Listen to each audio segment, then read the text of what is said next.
Shalom semuanya, puji Tuhan, hari ini kita kembali bersama-sama setelah melewati liburan panjang. Kita mau memuji serta memuliakan nama Tuhan. Kita akan memulai tahun ajaran yang baru, gitu ya. Yuk, mari kita ambil sikap saat teduh. Kita tenangkan hati dan pikiran kita tunduk bagi kepala.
morning everyone, how are you today? It's really nice to welcome you to school again.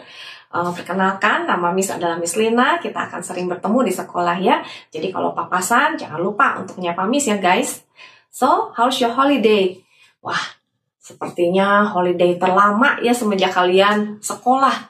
Kalau dihitung-hitung dari Maret 2020 sampai sekarang, hampir 2,5 tahun kalian lebih banyak berada di rumah ya. Bersyukur kalau hari ini kita semua sudah bisa kembali normal ke sekolah. Kita berharap perubahan dari PJJ ke hybrid, ke PTM 100% ini bisa berjalan dengan baik dan lancar, tapi tetap kita juga menjalankan prokes di sekolah ya. Nah, sebelum kita mulai ibadah kita, mari Miss undang kita semua untuk masuk di dalam doa. Tuhan, Allah Bapa kami bersyukur dan berterima kasih sekali lagi Tuhan untuk waktu dan kesempatan yang Tuhan berikan. Akhirnya kami boleh berada di sekolah, kami boleh bersama-sama Tuhan untuk beribadah, untuk saling sharing dengan teman-teman yang lain, untuk bisa belajar akan banyak hal.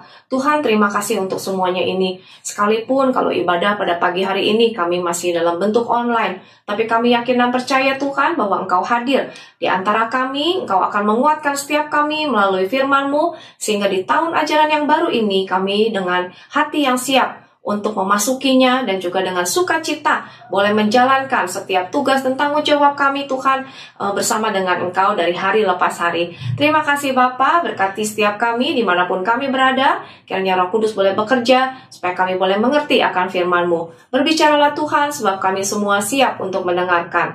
Hanya di dalam nama-Mu Tuhan dan Juru Selamat kami yang hidup, kami berdoa, meminta, dan mengucap syukur. Amin. Firman Tuhan hari ini diambil dari Roma 12 ayat 1-2. Mari silakan kalian siapkan Alkitab atau Alkitabnya ya. Miss akan membacakannya untuk kita semua. Roma 12 ayat 1-2. Persembahan yang hidup. Karena itu saudara-saudara, demi kemurahan Allah aku menasehatkan kamu supaya kamu mempersembahkan tubuhmu sebagai persembahan yang hidup, yang kudus dan yang berkenan kepada Allah. Itu adalah ibadahmu yang sejati. Janganlah kamu menjadi serupa dengan dunia ini, tetapi berubahlah oleh pembaharuan budimu, sehingga kamu dapat membedakan mana kehendak Allah, apa yang baik, yang berkenan kepada Allah, dan yang sempurna. Ya, demikian pembacaan firman Tuhan. Tema ibadah kita hari ini yaitu Be Transformed to Transform. Menurut kalian, apa yang dimaksud dengan transform? Apakah mengingatkan kalian akan transformer? Memang masih ada hubungannya sih ya, transformer ya. Mari kita lihat dari nats yang kita baca barusan. Dikatakan janganlah kamu menjadi serupa dengan dunia ini, tetapi berubahlah. Jadi serupa dengan berubah. Kita akan bahas serupanya dulu ya. Apa maksudnya jangan menjadi serupa? Dan jangan menjadi serupa dengan apa? Apa yang sedang tren ya saat ini ya? Siapa yang punya idol atau siapa yang menjadi idol kalian? Rasanya sekarang banyak ya grup-grup musik K-pop yang sedang lagi ngetren nih ya. Grup mana yang kalian suka tiru? Pakaiannya, gaya rambutnya, atau mungkin kalian adalah ARMY dari grup musik tertentu begitu ya. Nah, coba kita lihat apa yang dimaksud Alkitab, jangan menjadi serupa dengan dunia ini ya. Serupa berarti mematuhi, mengikuti sama bentuk atau sama jenisnya. Dunia berarti cara hidup duniawi. Dalam 1 Yohanes 2 ayat 16 dikatakan, karena semua yang ada di dunia, keinginan daging dan keinginan mata, serta keangkuhan hidup, bukan berasal dari Bapa, melainkan dari dunia. Apa saja yang dikatakan berasal dari dunia itu ya, kita bisa lihat dari kira-kira yang digambarkan oleh Seven Deadly Sin ya. Padahal kalau kita lihat pride, greed, lust, envy, sloth itu adalah yang lagi ngetren ya, karena katanya kaum yang sekarang itu adalah generasi rebahan begitu ya. Tren atau kekinian merupakan salah satu kata yang sangat viral saat ini ya. Seperti yang tadi Miss sudah sebutkan, kita semua mengejar tren. Dari trending topik, trending fashion, makanan kekinian, games kekinian, dan lain sebagainya. Kalau kita mengikutinya, baru kita dikatakan up to date. Dan sebaliknya, kalau kita tidak mengikutinya, maka kita dikatakan kudet, begitu ya, kurang update, begitu. Ada amin guys, gitu ya. Namun Alkitab mengatakan, jangan serupa dengan dunia ini. Wah, apakah berarti kita nggak boleh jadi orang yang kekinian, begitu ya? Apakah kita harus menjadi orang yang kudet, begitu ya? Nah, jika kita merenungkan kembali, kita melihat kembali firman Tuhan, Alkitab berkata jangan serupa atau tidak pada hal-hal update yang akan menyebabkan kita jatuh di dalam dosa. Jangan serupa dengan sesuatu yang kita pikir kekinian, kita pikir itu adalah trending, tetapi sebenarnya semuanya itu membawa kita semakin jauh daripada Tuhan. Membawa kita jauh dari hidup kudus, membawa hidup kita tidak berkenan di hadapan Tuhan. Jangan serupa dengan pemikiran orang-orang yang berpikir bahwa dengan melakukan semuanya itu, kita akan bisa mendapatkan kebahagiaan. Kita memberikan self-reward untuk diri kita. Dengan melakukan itu kita self-healing begitu ya. Dan kita pikir hidup kita akan lebih menyenangkan dan berarti jika kita melakukan semua hal itu. Guys, sorry to say, you won't find it there. Ya, kita tidak akan menemukan kebahagiaan di dalam segala sesuatu yang kita pikir benar, kita pikir ya. Jadi bukan berarti kita tidak boleh refreshing, tidak boleh self-healing, up to date atau kekinian. Tapi Tuhan mau kita dapat membedakan apa yang baik dan yang berkenan kepada Allah. Apa yang benar dan apa yang tidak benar.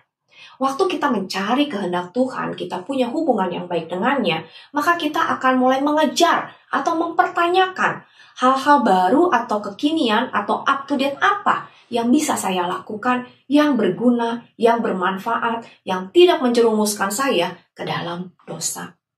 Yang kedua adalah dikatakan jangan menjadi serupa dengan dunia dalam hal ketaatan tanpa transformasi. Apa maksudnya ya? Mulai hari ini kalian semua secara legal ya, officially masuk ke kelas yang baru bukan?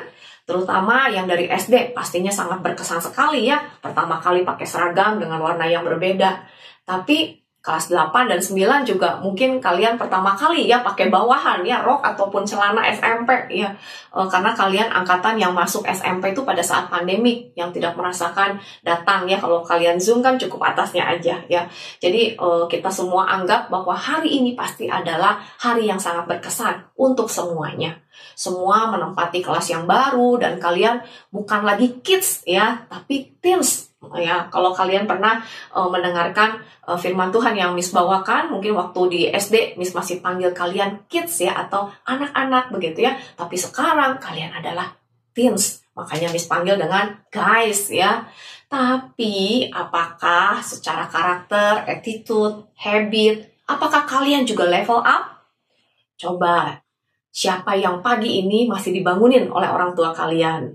Siapa yang kemarin waktu hari Minggu pergi ke gereja dengan terpaksa ya? Siapa yang datang ke gereja karena orang tuamu menyuruhmu, bahkan mungkin katanya menyeret ya untuk bisa pergi ke gereja. Lalu kalian pun ikut komunitas youth karena terpaksa. Atau siapa yang di rumahnya banyak sekali aturan-aturan yang dengan terpaksa kalian harus mengikutinya karena takut dimarahi ya.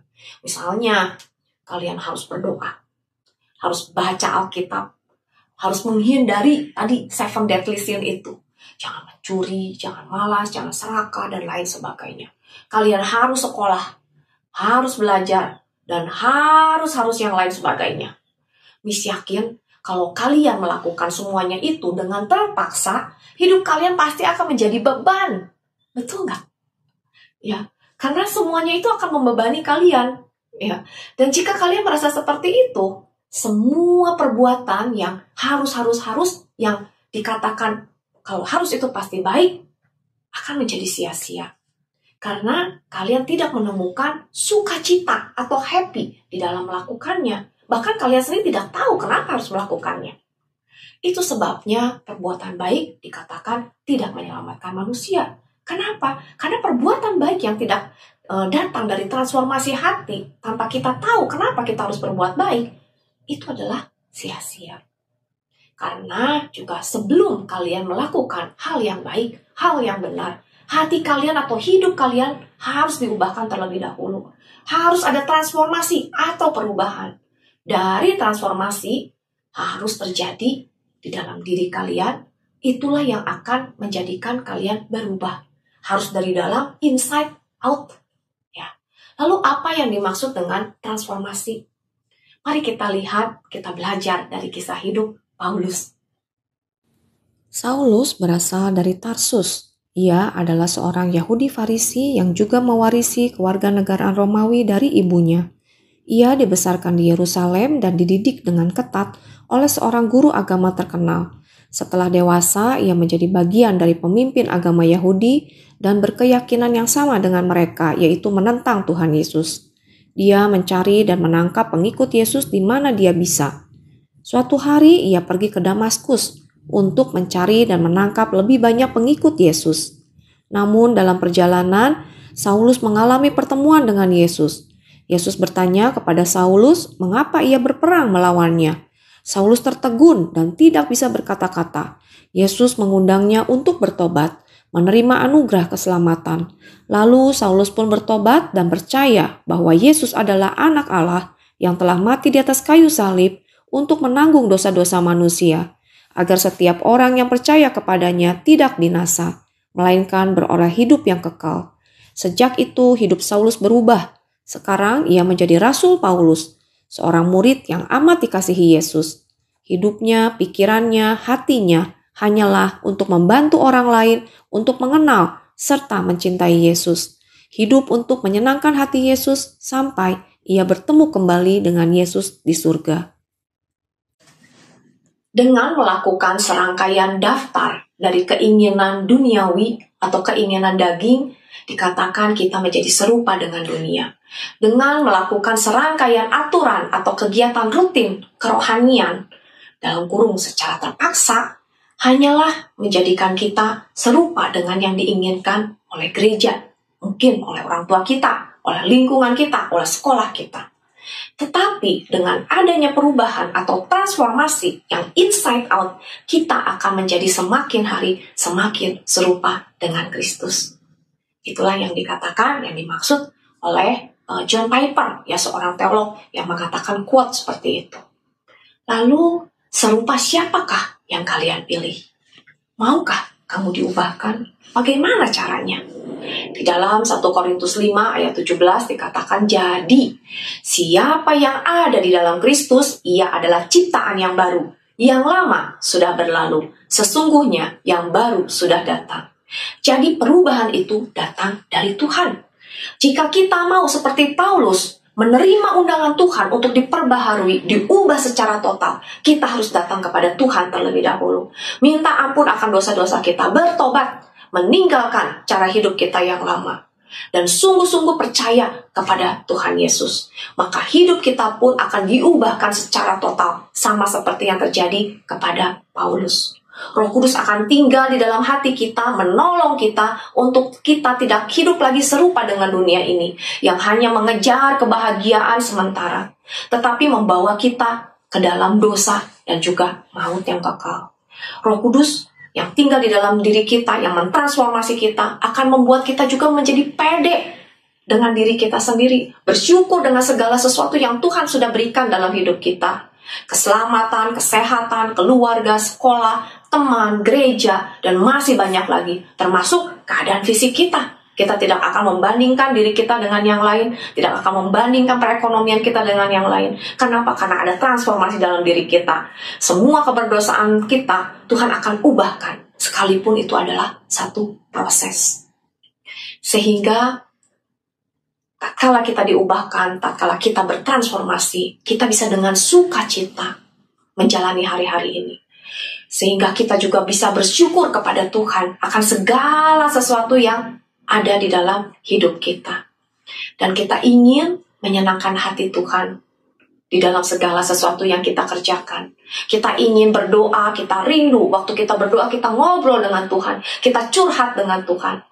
Lalu kita rindu membaca firman Tuhan. Karena dengan membaca firman Tuhan, kita mendengar suaranya. Karena firman Tuhan adalah the God's Word. Lalu kita juga rindu beribadah. Kita rindu merasakan suasana ibadah, ada teman-teman seiman kita. Kita rindu mendengarkan firman Tuhan berbicara secara langsung kepada kita. Dan kita juga rindu untuk melayani Tuhan. Kita senang berada di komunitas gereja, bisa melakukan sesuatu, apa yang menjadi talenta kita, apa yang menjadi karunia yang Tuhan berikan kepada kita kembalikan kepada Tuhan. Kita bisa enjoy, terlibat di dalam segala kegiatan gereja, dan lain sebagainya. Sehingga kita pun bisa level up. Apa yang level up? Iman kita. Ya, kenapa? Karena kita sungguh-sungguh memaknai hidup di dalam Tuhan, berubah, bertransformasi secara pembaharuan budi kita. Kita ingin hidup kudus di hadapan Tuhan. Kita tidak mudah tergoda untuk melakukan hal-hal yang tidak berkenan kepada Tuhan. Kita tidak mau ikut-ikutan tren yang tidak baik. Kita punya hikmat untuk dapat menguasai seluruh diri kita, mengontrol waktu kita dengan baik. Kapan harus kita bermain games, kapan kita bisa beristirahat, kapan kita bisa belajar, kapan waktunya kita untuk melakukan satu dan lain hal. Dan kita juga tahu bagaimana kita harus bersikap dan berkata-kata kepada orang tua, guru, teman, orang-orang di sekeliling kita, mempergunakan semua tadi talenta dan kemampuan kita untuk kemuliaan Tuhan dan sesama kita dimanapun kita berada, menjadi berkat bagi setiap orang. Sehingga pada saat kita melakukan semuanya itu, semua orang akan melihat apa? Melihat Yesus hidup di dalam hidup kita. Karena kita betul-betul menjadi pribadi yang berbeda. Tahun ajaran yang baru, pribadi pun menjadi baru. Dan kita pun akan pastinya menjadi berkat dan saksi Tuhan bagi semua orang, terutama orang-orang di sekeliling kita. Kenapa? Because you are totally transformed. You are totally a new creation. So, are you there to be transformed, to transform? Mari kita masuk dalam doa. Tuhan Yesus, terima kasih untuk firman-Mu yang mungkin sangat singkat pada pagi hari ini. Tetapi Tuhan, memulai tahun ajaran yang baru ini, kami sungguh rindu Tuhan, hidup kami diubahkan. Kalau Tuhan sudah mengundang Paulus untuk bertobat, untuk diperbaharui hidupnya, dan Paulus menerima undangan itu, saat ini kami juga mau menerima. Siapa yang hari ini, saat ini juga mengatakan, Tuhan ampuni saya akan dosa-dosa saya. Tuhan ampuni saya jika hidup saya yang lalu tidak menyenangkan hati Tuhan.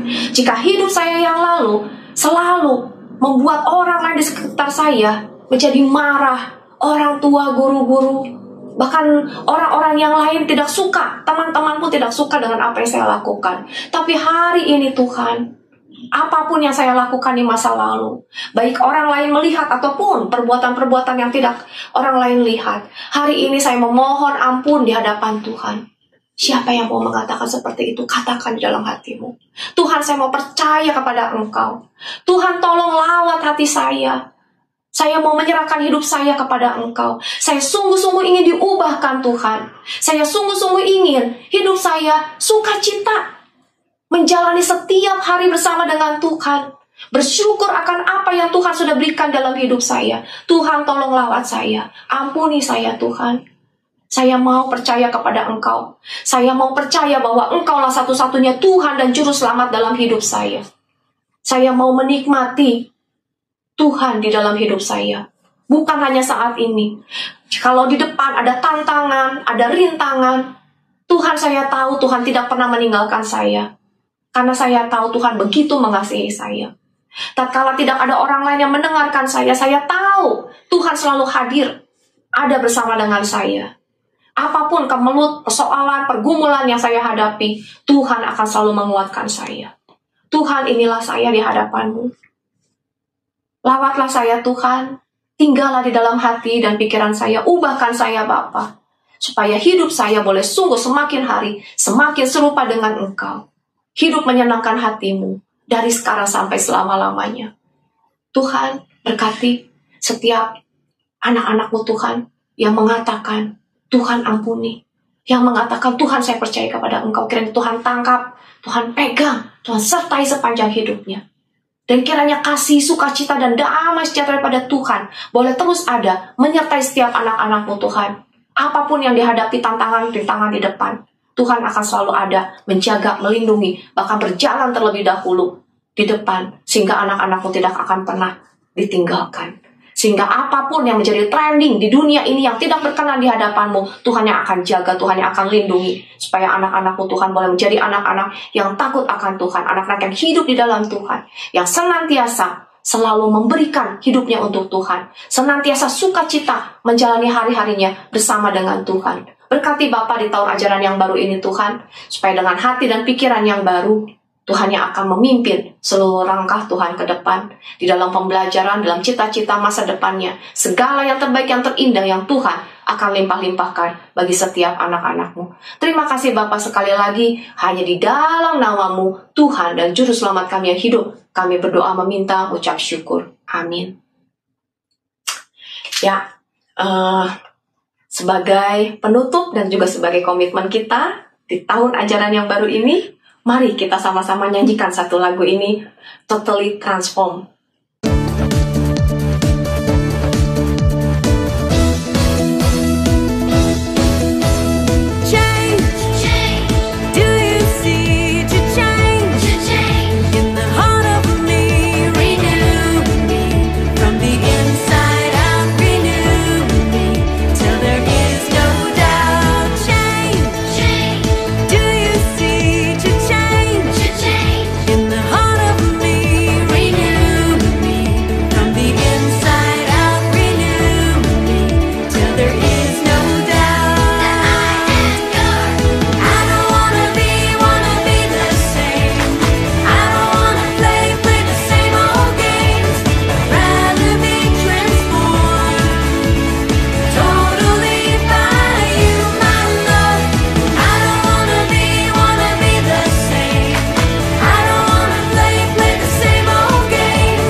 Sekali lagi, selamat memasuki tahun ajaran yang baru dengan hati, pikiran, dan juga habit yang baru.